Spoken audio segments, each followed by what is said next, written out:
Entonces, de las características principales de ellos es que tienen unas conexiones íntimas con la piel, están muy pegados, muy relacionados directamente a la piel.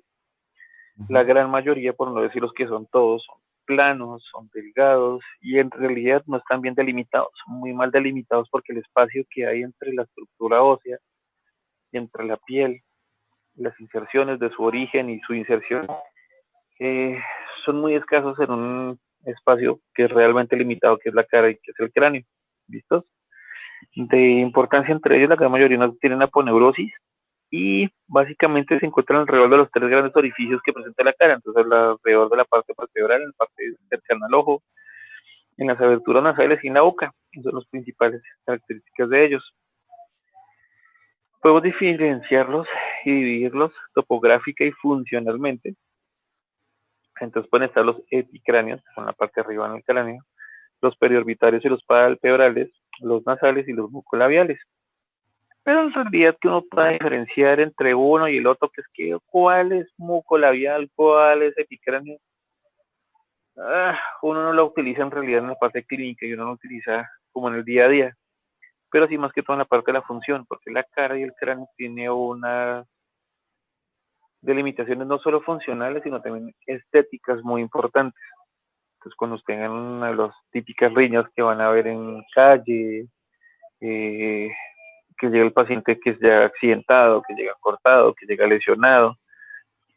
Si a algunos de ustedes les va a gustar irse más por la parte reconstructiva o la parte de cirugía plástica, obviamente esto es fundamental para saber cuál lesión se produjo, a qué nivel y cómo afrontar las fibras musculares, de cuál con cuál, por lo que les contaba, como no son tan limitados de forma tan adecuada, son difíciles, estructuras muy difíciles de evaluar y pues eso se adquiere incluso con práctica. Por ejemplo, si a mí me llegaba en estos momentos alguien con una lesión en cara exactamente a hacer de yo la reconstrucción, nada. Eso por eso lo hace cirugía plástica, que lo hace mucho mejor, lo hace con la importancia estética que es la cara y las expresiones que tiene para cada uno de nosotros. Entonces empezamos con el más grandotote de arriba para abajo, como casi siempre empezamos a hacer nuestras clases. Entonces empezamos y le coloco los nombres en latín, pues como ustedes me habían dicho que el profe Ferreira les hace los quizzes, los exámenes y toda la parte la van a aprender en latín, pues hagámoslo en latín para no tenerlo así la complicación más grandotota y el sobreesfuerzo. Aparte que es en latín, también tiene una ventaja que ustedes se van, no sé, a Rusia, se van a Inglaterra, se van a cualquier lado, la delimitación, bueno, la nomenclatura en latín de la parte muscular es universal. Entonces, bueno, es una gran ventaja. En medio de todo, entonces tomémoslo así. Entonces empezamos con el occipito frontalis. La función de él es elevar las cejas y arrugar la frente. Él tiene dos vientres, principalmente, que son los que son pintados aquí en azulito. Entonces, la inserción proximal, lo podemos decir inserción proximal o el origen, tiene dos barriguitas, dos vientres. Uno es el vientre frontal y el otro es el occipital. Entonces, el vientre frontal y este es el vientre frontal. Está de inserción en la línea mediana, en la porción intersupraciliar, o sea, está entre las cejas y arribita de las cejas, y en la glabela. Y el vientre occipital, que es la partecita de atrás, la barriguita de atrás, está insertada principalmente en la línea nucal suprema. Entonces que tenemos una línea nucal suprema en el occipital y en la aponeurosis mastoides. La inserción distal es en la galea aponeurótica y en las aponeurosis epicraneales. Debajito y el ladito de ellos, acá hay como dos grupos musculares principales, pero bueno, es muy delgado, es muy suavecito, es casi un papelito, es el temporoparietal o el temporoparietalis. La función de él es antagonizar, es la función contraria a la acción del vientre frontal, la que hablamos de ahorita, la acción del vientre frontalis. La inserción proximal del temporoparietal, o temporoparietalis, es el cartílago de la oreja, y la inserción distal es la galea aponeurótica. Es el que acá en la fotico ven un poquitico levantadito, que está ahí como una hojita levantadita. Ahora empezamos con la parte ya propia de la mímica y la expresión facial. Orbicularis oculi. Este hombre, que es el que ven acá, que tiene dos porciones principalmente, una porción palpebral y una porción orbitaria, La función de él es cerrar los párpados durante el sueño o durante el parpadeo, y la otra función, que es la porción orbitaria o la pars orbitalis, es hacer el cierre pero enérgico, hacer un cierre fuerte de los ojos. Es muy diferente a nosotros parpadear suavecito o dormir suavecito, allá apretar los ojos y arrugarlos por completo. La inserción proximal de la pars palpebralis, o la porción palpebral, es el ligamento lagrimal medial y los huesos próximos al ligamento lagrimal medial. La parte orbitaria, que es de la parte más externa, tiene como inserción proximal o como origen el ligamento palpebral medial. La inserción distal de los dos, de la pars palpebralis, son los huesos próximos a él, y la pars orbitalis, la parte externa, son la apófisis del frontal del maxilar y la apófisis y la porción nasal del hueso frontal. El corrugador superciliar o el corrugator supercili, súper importante las I's, porque sé que el profe Ferreira les va a calificar que tenga las dos I's chiquiticas ahí pegaditas. La función de él es desplazar las cejas de medial e inferiormente. O sea, lo que va a hacer es crear arrugas verticales sobre la nariz. Algunas en la horizontal y la vertical, es lo que va a crear unas arrugas verticales sobre la nariz. La inserción proximal de él es la porción nasal del hueso frontal, y la inserción distal es el tercio medio de la piel de las cejas y de la galea aponeurótica. El depresor superciliar, entonces acá lo podemos ver un poquitico mejor, que está en el frontal, está el corrugador superciliar, y al ladito más medial está el depresor superciliar, que es este que está aquí. La función de este hombre es tirar la porción medial y hacia abajo, y lo que va a hacer es provocar las arrugas transversas del puente de la nariz. Básicamente lo que les pongo es fruncir el ceño, ¿vale? Como la expresión de que estar enojado, de estar bravo, que le dice uno a los niños cuando, ¿cómo es estar bravo? Así. La inserción proximal de él es la porción nasal del hueso frontal, y la división de la porción orbital es el músculo orbicular de los ojos, ¿vale? Se va mezclando los unos con los otros, es lo que hablábamos, que las delimitaciones no son tan exactas y tan precisas en los músculos de la expresión facial, porque se van a mezclar unos con otros. La inserción distal del depresor supercili es el tercio medio de la piel de la glabela. Recuerden, como está tan en relación con la piel y está tan en relación con la expresión facial, muchos se van a hacer ese tipo de inserción como superficial, no tanto en estructuras óseas.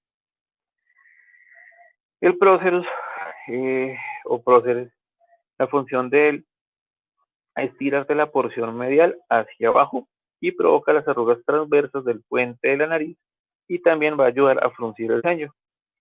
La inserción proximal es el hueso nasal y el cartílago nasal, y la inserción distal es el piel de la glabela, en la región frontal, que es este que está acá. Si se dan cuenta, en realidad es muy difícil delimitarlos, pero la descripción es acá tal cual, por eso se las puse incluso con los foticos, para cuando lo vayan a repasar les quede mucho más fácil repasar cuál es cuál, dónde está, de dónde vienen, en vez de estar buscando en un libro, después otros en el atlas, después en el libro, otros en el atlas, acá los dejé más masticaditos. Entonces, ahora vamos a hablar de la parte nasal, o los nasalis. Ellos tienen diferentes porciones. Hay libros que lo ponen como si fuera un solo músculo y lo parten en dos o tres músculos distintos. Hay otros que los van diferenciando ya la porción alar o la porción transversal. Se los dejé como la parte macro, que es la porción de las nasalis, que tiene una porción alar y una porción transversal. Y más adelante, las diapositivas que vienen justo adelante, vamos a hablar cada uno de ellos para diferenciarlos, por si acaso lo quieren ver así mucho más estructurado. Entonces, nasalis, o los músculos nasalis, tiene una porción alar, ya la que hace es deprimir el ala nasal de forma lateral, y entonces lo que va a hacer de forma anterior es dilatar la abertura, como cuando uno coge una manguera y la espicha un poquitico, que la deprime, pero al mismo tiempo abre un poquitico más la boca de la manguerita. Eso hace con los huecos de la nariz. Y la porción transversal lo que va a hacer es arrugar la piel de la nariz. La inserción proximal de estos musculitos, entonces la porción alar, se tiene una inserción en la eminencia alveolar del incisivo lateral. Pero la cosa es que cuando hablamos de las eminencias alveolares, estamos hablando directamente ya sobre la parte de los dientes. Los alveolares son los dientes. La eminencia alveolar es una eminencia que hay en la parte del maxilar, que se vaya afuera justo sobre el área donde está el incisivo lateral, y la porción transversal es la eminencia alveolar del canino. Tiene sus inserciones distales, obviamente. La porción alar son las alas de la nariz, el borde de los orificios nasales, y la porción transversal tiene el cartílago nasal lateral y la saponeurosis sobre el puente de la nariz. Entonces, si los vamos a diferenciar y los vamos a ver un poquitico mejor, acá vemos los diferentes colores para que se quede un poquitico mejor señalado. Entonces, está el nasalis propiamente como tal, que vamos ahorita, que es la porción alar, el dilator nariz anterior, que es el dilatador nasal anterior, y el depresor septinasi, que es el depresor del septum nasal, que es lo que vemos acá en los colorcitos, en un azul oscuro, en un rojito y en un azul claro. Entonces podemos hablar del compresor nariz, o que también lo pueden llamar como la parte transversa del músculo nasalis, que es lo que hablamos ahorita. El músculo nasalis, porción transversa, también lo pueden encontrar como compresor nariz. ¿Listos? La función de él es comprimir y cerrar la fosa nasal. La inserción proximal, que hablamos, surge del maxilar, y su sitio de origen es lateral a la fosa del incisivo. Y la inserción distal son esta poneurosis del puente nasal. Que si lo vamos a ver mucho mejor acá pintadito, entonces la porción nasal, bueno, el nasalis, o la porción transversa del nasal es este que tenemos acá en verdecito, y el compresor nasal menor es el que está acá en moradito. ¿Listo? Que si los vemos acá, en realidad es muy difícil diferenciarlos unos con otros, pero si los tenemos acá esquematizados, bueno, nos vamos dando más una idea de dónde es que vienen y cuál es la función que cumple cada uno. El dilatador nariz, o la pars alaris del músculo nasalis, o la porción alar del músculo nasal, que hablamos ahorita, que estamos mirando más en detalle, entonces lo que va a hacer él es dilatar las fosas nasales. Sencillo, es la gran ventaja del nombre de ellos en cara, que casi nos van diciendo todo lo que ellos hacen. Como hablamos ahorita, la inserción proximal es la superficie externa del maxilar por encima de la región del diente incisivo lateral, lo que hablamos ahorita, y la inserción distal es en la piel a lo largo de la circunferencia, en la parte de atrás, en la parte posterior del ala nasal lateral. Entonces, como es lo que nos va a hacer es dilatar la nariz, lo vemos en flechitas que está un poquito como explicadito, como cuando ellos se contraen, lo que van a hacer es abrir las alas nasales. Listo, entonces acuérdense que acá tenemos el dilatador, y el que viene aquí arribita, en verdecito, es la porción transversa, porque lo atraviesa de forma transversa, y es el compresor, o el que comprime la nariz. Si los vemos todos en conjunto, lo que vamos a encontrar es esto, ¿vale? El que arruga la pielecita por encima de la nariz, que nos ayudan a dilatar la nariz, que nos ayudan a comprimir, y las funciones de cada uno de ellos, con sus puntos de inserción, que les cuento, los dejo más picaditos, relajaditos. Entonces, ya nos queda el otro, que es el depresor del septum nasal, o el depresor septinasi. La función de él es descender el tabique nasal, lo deprime. La inserción proximal de él es la eminencia alveolar del incisivo medial, la clavícula del maxilar, y la inserción distal es el cartílago del ala mayor, el cartílago del tabique. Hay otros que lo describen, hay otros que incluso dicen que forma parte de la misma del septum, pero clásicamente se escribe, profesor, es muy clásico en sus descripciones y sus lecciones, entonces hablamos del miritiforme o el miritiforme. Botón ahí. La función es bajar el ala de la nariz y estrechar, apretar el orificio de la nariz. La inserción proximal es la fosa miritiforme, que está justo en la medio de las dos uniones del maxilar. Y la inserción distal son las alas de la nariz. Es como la mejor imagen que conseguí, porque en realidad casi no se consigue por ningún lado la imagen del miritiforme. Ahora, vamos para abajo, para la boca. El orbicular de la boca, o orbicularis oris. Cuando hablamos de oris, estamos hablando de la boca. La función de él es funcionar principalmente como un esfínter de la boca. Lo que hace es comprimir y protruir los labios, o sea, como cuando vamos a mandar un pico. La inserción proximal de él es la porción marginal, o sea, la porción más distal y lateral del ángulo de la boca. Y la inserción distal es la mucosa de los labios. Atrás de él está el bucinador, o el buccinator, que está en latín. La función de él es ayudarnos principalmente a la masticación y a la deglución. Él lo que hace, bueno, acá lo podemos ver un poquitico mejor, en esta imagen de aquí, principalmente lo que va a hacer es comprimir las mejillas. Bueno, entonces comprime las mejillas contra los molares, contra la parte posterior de los dientecitos, y también se contrae cuando vamos a silbar o aspirar. Ahí podemos como entender un poco mejor. La inserción proximal de él es el extremo posterior, el extremo más atrás de la apófisis alveolar del maxilar, en el rafete mandibular, en el extremo posterior de la apófisis alveolar, y la inserción distal es en el ángulo de la boca, en el labio superior e inferior, y lo que va a hacer principalmente es constituir como tal la masa de las mejillas, de los cachetes. Entonces, si lo vamos a ver acá, lo vamos a entender un poco mejor. Él está mezclado acá, detrás y de fondo de la parte muscular de la cara. Si secamos los músculos, lo que encontramos es él y sus fibras aquí alrededor de la boca y las acciones que él presenta cuando se contrae. Ok, acá lo tenemos relajado, contraído, relajado, contraído. El cigomático mayor o cigomaticus mayor, bueno, como ya su nombre lo va diciendo, hay uno mayor y uno menor. El mayor es este, el menor es este otro chiquitico que viene aquí arribita del que está acá. Entonces la función de él es traccionar de forma superior y lateral el ángulo de la boca. O sea, nos ayuda a sonreír, a elevar el ángulo de la boca, como llevarlo hacia la oreja, por decirlo así. La cara lateral la inserción de él es la cara lateral del cigomático, muy cerca de la sutura cigomático-temporal, ¿vale? Acuérdense que tenemos el cigomático, después viene el arco cigomático hacia atrás que se une con el arco cigomático del temporal.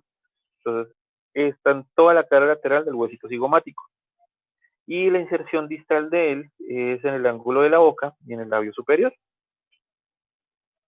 Como hemos hablado ahorita, está el cigomático mayor, entonces tenemos un cigomático menor, este es el cigomáticus minor. La función de él es elevar el labio superior en los casos de alegría. Entonces lo que hace es, como por decirlo así, como mostrar los dientes de perro, cuando levanta un poquitico más los labios.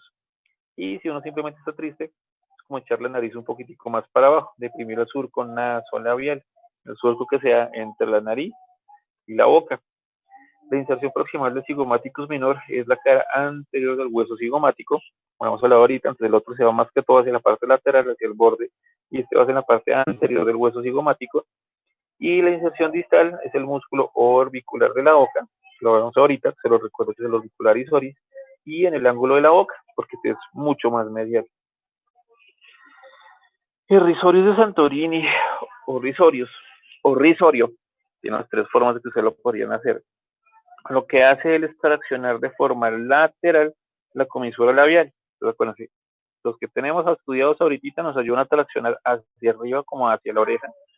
Y ese lo que nos hace es traccionarlo hacia atrás y hacia el lado. La inserción proximal de él, o el origen de él, está en el platisma y en la fascia paratido-macetérica. Entonces, paratido, hablamos de la parótida, macetérica, del macetero. ¿Listos? Y la inserción distal es la piel de la comisura labial y justo también acá en el ángulo de la boca. Ahora venimos con los elevadores del labio, que es lo que hablamos ahorita que nos ayuda junto con el cigomático menor. Entonces tenemos dos formas de ponerlo. El levator labii superioris a la que nazi, que es del ala nasal, o levator nasi et labii maxillaris, el elevador del ala, bueno, del ala nasal y labio de la parte maxilar del labio. Cualquiera de las dos formas en las que lo encuentren es el mismo. ¿Listos? La función de él funciona como dilatador de la nariz porque al pasar justo por el surco nasogeniano me va a traccionar la piel hacia afuera y como esa íntima relación con el ala nasal me la va a abrir de forma lateral y superior. Entonces él nos va a ayudar también a abrir un poco el ala nasal. La inserción es la apófisis frontal del maxilar y la región infraorbitaria.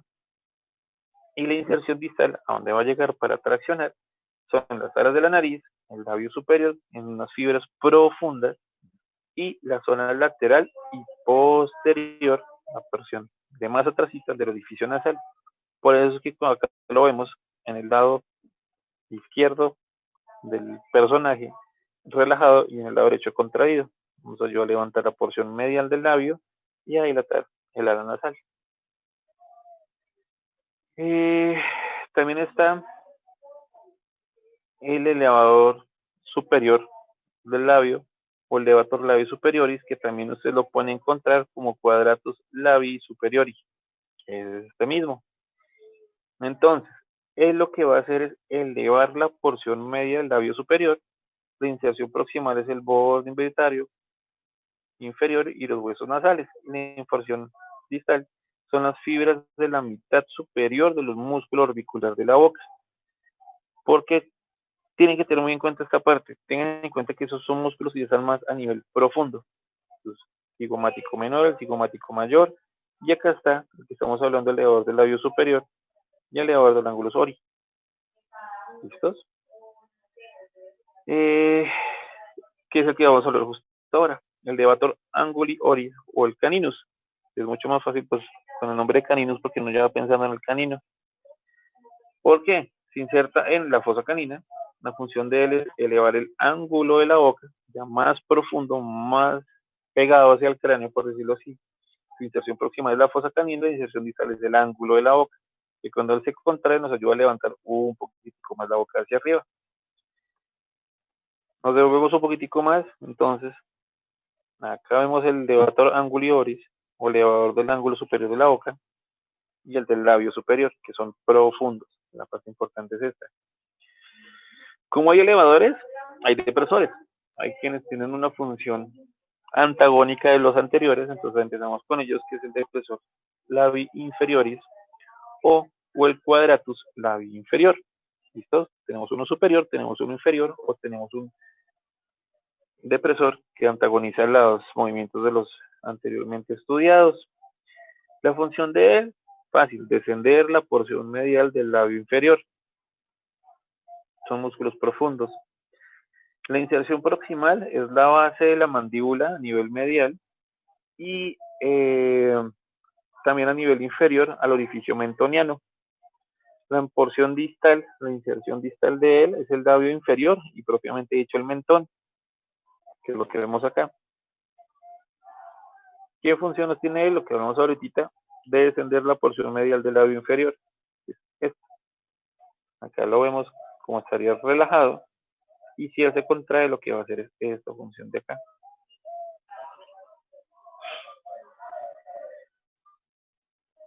El depresor angulis oris, pues tenemos un elevador del ángulo, ahora también tenemos un depresor del ángulo, o también se puede llamar el triangularis labii inferior. ¿Por qué triangularis? No es fácil por la forma triangular que tiene él. ¿Listo? La función de él es descender la comisura labial y lo que nos va a ayudar es expresar tristeza y disgusto. La inserción proximal es la base de la mandíbula. Estamos hablando aquí, lo estamos viendo muy bien en este verdecito. Y está por debajo del orificio mentoniano. Recuerden que el anterior llegaba hacia el orificio mentoniano, eso está por debajo del orificio mentoniano. Y la inserción distal, la porción que va a ayudar a contraer es el labio inferior y el ángulo de la, bueno, no es de la boca, sino de la boca, y el labio superior. Que si lo vemos en acción, es esto. Todos pensamos en el meme de Obama de Not Bad, tal cual. Es ese mismo que nos ayuda a hacer esa contracción inferior. Que acá es cuando lo tenemos relajado.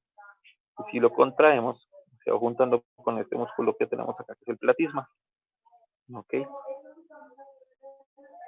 Entonces, si los vemos de forma más esquemática y un poco más organizada, lo que vamos a encontrar a nivel profundo es el cigomático mayor. El cigomático menor tendría que venir acá más adelante, más hacia la parte medial de la boca, pero están acá cortaditos. Los orbicularis oris, que son de la parte profunda. El elevador del ángulo de la boca y el depresor del ángulo de la boca. Entonces, ya los pueden ver mucho más en conjunto. Cómo uno antagoniza al otro, cómo uno puede hacer la acción contraria del otro. Entonces, esquematícenlo mucho más fácil así. Si tenemos un elevador del ángulo y un depresor del ángulo. Si tenemos un elevador en la parte medial, tenemos un depresor en la parte medial. Si tenemos un mayor, posiblemente hay un menor, como la parte cigomática.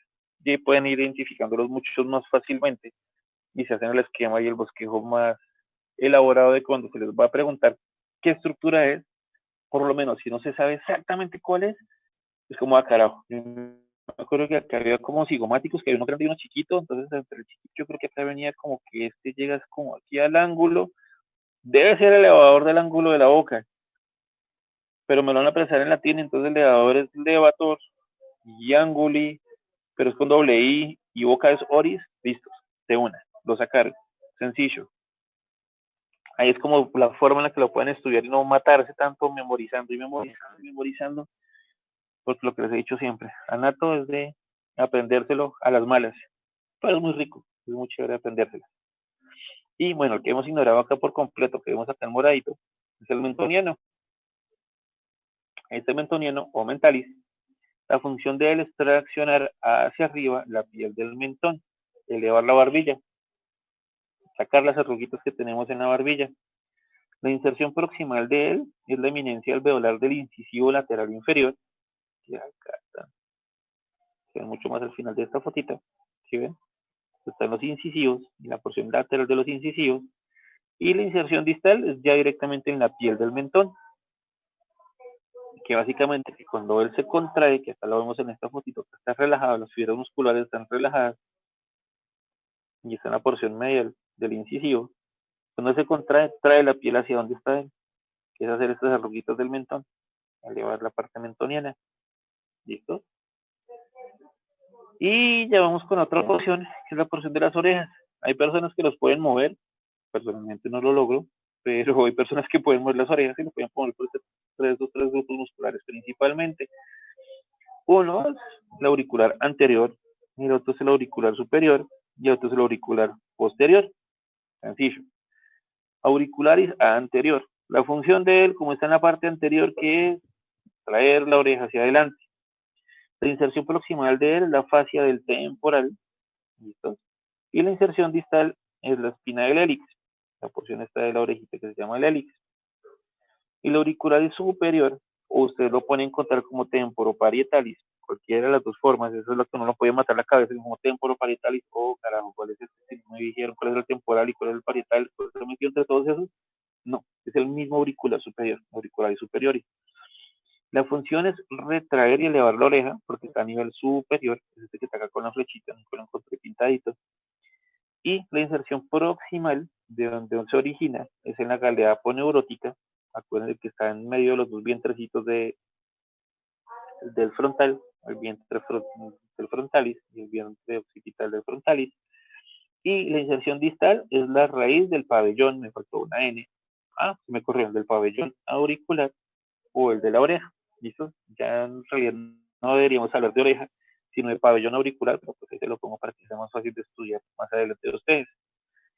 Y nos queda el de aquí atrásito, el auricularis posterior. Lo que hace este auricularis posterior es retraer y elevar un poquitico la oreja. La inserción próxima de él son las apófisis mastoides, me faltó apófisis, y la inserción distal es la raíz del pabellón auricular. Acuérdense, no oreja, sino pabellón auricular. Teniéndolo así, más fácil, más sencillo, más pintaditos con las funciones que delimitan cada uno, la función que cumple cada uno de ellos, es más fácil hacerse una idea por dónde vienen, hacia dónde van y qué origen tienen. Bueno, yo creo que si ustedes se repasan y son juiciosos con las diapositivas que les envié ya y si los pintan, si les ponen los nombrecitos, si le ponen la parte lógica de cómo es que viene la descripción de ellos, que esa también es una gran ventaja del latín, lo pueden identificar mucho más fáciles. Acá les dejo esto para que digan como, oh, están más pintaditos. Entonces vamos a mirar y traten ustedes de hacerse como un autoexamen de cuál es cuál, de dónde vienen ellos. Principalmente porque los que tenemos alrededor de los ojos, pues fácil, pues son los orbiculares, que está el palpebral y la proporción. Pero los que más nos pueden matar la cabeza son estos, en la expresión de la parte de la nariz y la parte de la expresión de la boca. Se identifican fácilmente el cigomático menor, el cigomático mayor. Ya se van haciendo la idea como, ajá, acá entonces yo me acuerdo que este es más profundo, este tiene forma de triángulo, entonces, ¿cómo es que se llama el del triángulo? Ya me acuerdo. El mentoniano que está más adelante, que es el más gordote. Y estos van sacando casi que por descarte porque se los aprendieron desde antes, pero no saben exactamente dónde están, localizarlos mucho más fácilmente lo que se les solicite o lo que les vaya a pedir directamente en el anfiteatro. Y ya, fácil, se sacaron rapidísimo los músculos de la expresión facial.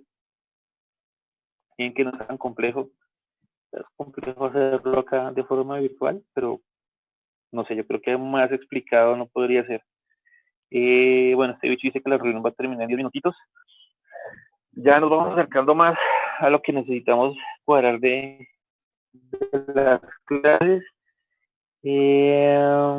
Nos queda por acomodarnos para llegar a donde estamos con ellos, es terminar lo que es de la parte de la órbita, el pabellón auricular, y la glándula parótida. Yo creo que eso lo vemos en la próxima clase. Se los dejo así, trato de lográrselos así súper explicadito, que tenga la diapositiva al lado junto con las estructuras señaladas para que les quede mucho más fácil repasar. Y ya la parte teórica dura, complicada y compleja de anfiteatro con el profe les queda sencillo. Bueno, yo creo que la próxima semana ya les monto como una especie de quiz, por decirlo así, un repaso para que ustedes mismos también tengan en cuenta de dónde vienen las estructuras, de dónde van, los orificios principales a nivel de cráneo y las estructuras que pasan por ellos. No les voy a preguntar cosas así locas, corridas de los pares craneales, pues nada, como las funciones principales que tengan ellos, como para que no se vayan quedando atrás. Yo les he dicho desde el comienzo, yo no les voy a dar duro, mi idea no es dejarlos y joderles la vida y que sea anatomía un peo y sea cansón, con lo contrario, encontrar el gusto y encontrar la forma en la cual esto me va a aportar más adelante.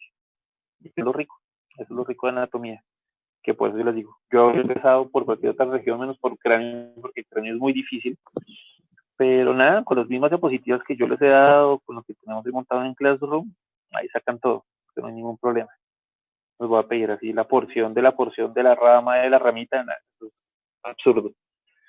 Y estos hilos sí ténganlo muy presente para la parte de la práctica, entonces repasen mucho cuando vayan a pedir práctica con el profesor Ferreira para que lo aprovechen mucho y se les va a hacer muy fácil. Si lo vamos viendo haciendo así, si ustedes se dan cuenta, fotico de dónde viene, qué función cumple, ya se le va quedando uno mucho más grabada. Y nada, muchachos, entonces, entre ahorita más tarde si quieren, o en la nochecita, o mañana cuadramos la clase para cuando la quieren, o cuál clase quieren. Y nos vamos pegando el día. La idea es esta semana hacer por lo menos 3 clases, para ya la próxima empezar con la parte de vértebras y todo, y ponernos al día, y juntarnos mucho más con lo que se está haciendo el profe con sus talleres. Nada, cuídense mucho, no salgan de casa, esto va para largo, así dentro de un mes nos digan ya pueden salir, tomen muchísimas precauciones y nada, se cuidan, repasen mucho, eso de repasar y acordarse, y acordarse, y acordarse.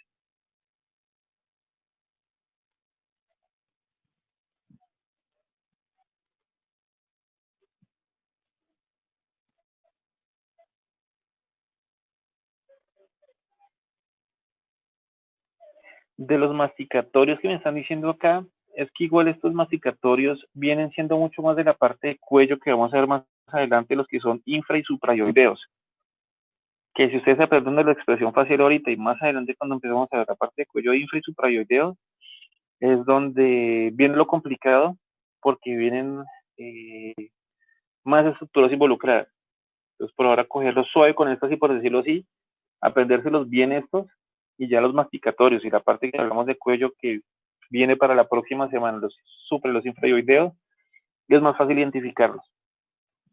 Bueno, listos, quedan 30 segundos.